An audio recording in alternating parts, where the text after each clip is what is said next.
Samantala, patay ang isang kuliglig na driver matapos mabangga ng taxi sa Buendia flyover sa Pasay City.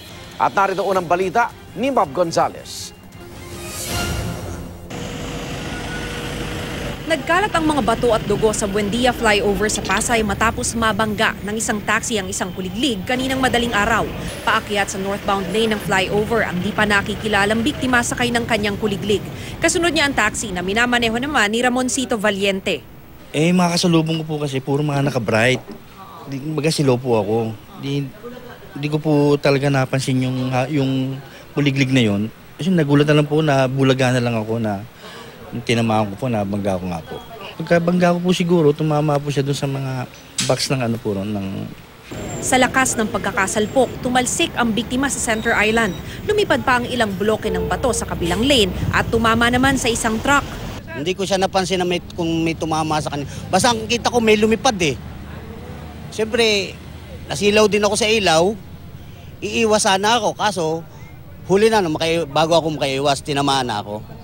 Nabasag ang windshield at taillight ng truck. Huminto siya para tingnan kung anong nangyari, pero natumbok naman siya sa likuran ng isa pang truck. Pinuntahan pa ng rescuers ang biktima, pero binawian din siya ng buhay dahil sa tama sa ulo. Walang nakuhang pagkakakilanlan sa biktimang nakasuot ng navy blue na t-shirt at printed na shorts. Kusa namang sumuko sa Pasay traffic ang nakabanggang taxi driver. Sa 2 dekada niyang pagmamaneho, ngayon lang daw siya naka-aksidente kaya hindi niya mapigilang maluha. Alam na operator ko, wala akong maski mga bangga sa mga kapwa sa akin, wala po talaga. Dito lang talaga eh.